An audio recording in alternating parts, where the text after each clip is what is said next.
How do you write a strong melody? There are many answers to that question. Let's look at Chrono Trigger to explain one of them. Chrono Trigger is a beautiful game. If you haven't played it, seriously consider it. It's every bit as good as the hype says it is. The music in particular had me drawn in immediately. It's full of very strong, memorable melodies that just got stuck in my head for weeks after I played it. So, what makes a good melody? Like I said before, there are several answers to this, and a lot of it is subjective. But one pitfall that I find new composers tend to fall into is a lack of direction. This lack of direction can be expressed both rhythmically and melodically. But for this video, I'm going to focus on the melodic aspect. So what does that mean? How can we get a sense of direction from this group of notes that we call a melody? Take a listen to this song from Chrono Trigger. It's called Corridors of Time, and it was composed by Yasunori Mitsuda.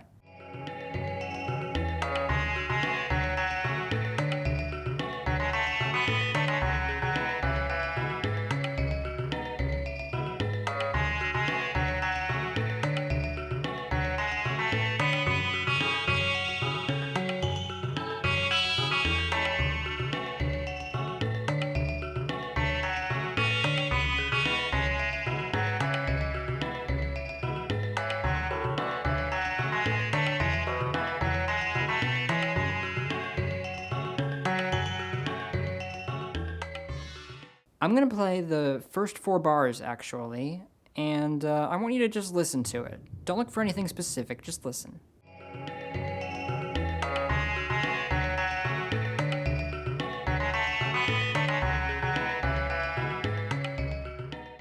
You expect it to keep going, don't you? Let's listen to the next phrase.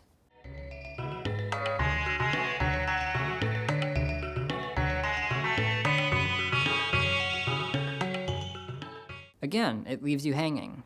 Next phrase.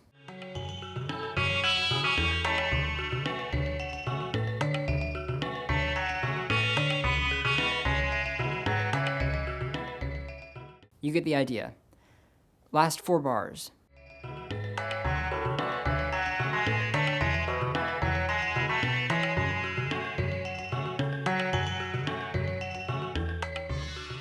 This chapter has been completed and the song moves on to a new section. How did that work? Let's look at the scale that this song is based on. This song is in the key of F sharp minor, so we used the F sharp minor scale. So F sharp naturally is the tonal center, but you knew that. So since F sharp is the tonal center, the whole song will seek to resolve to it. This means that ending phrases on notes other than the tonal center will sound incomplete or unstable to a certain degree. Let's look at the first 4 bars of this melody again. I'm not so interested in the notes in the middle. I want you to pay attention to the way that the phrases end. See how this part ends on E? E is the 7th degree of the scale.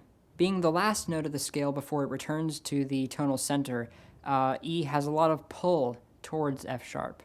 Ending the phrase on this note says, no, keep going, there has to be more. In the next 4 bars, we get a quick resolution to the 1, but it's clear from the harmony and the fact that we're only on bar 2 that we're not finished. Very similar to the previous phrase, this one ends on C. While it's more stable than the 7th, the 5th still sounds incomplete, which pushes the melody forward. Next, we get another quick resolution, which occurs on bar 10. Here we have the 3rd degree of the scale, which is A. Since A is the relative major of F sharp minor, it still functions as a kind of landing note. However, the harmony keeps us going, and we land on E again.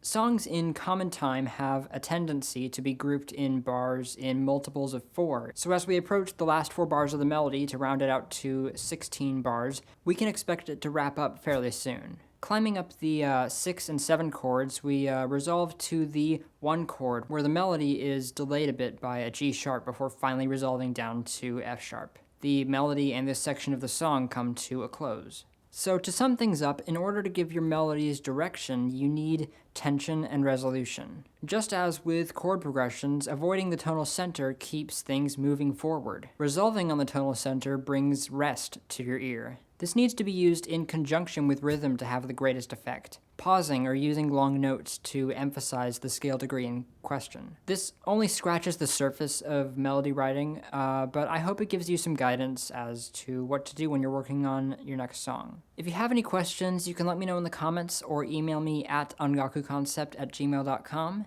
If you want to discuss this topic with other video game music fans, you can join the Facebook group at facebook.com/groups/ongakuconceptvgm. Thanks for watching, and I'll see you guys next week.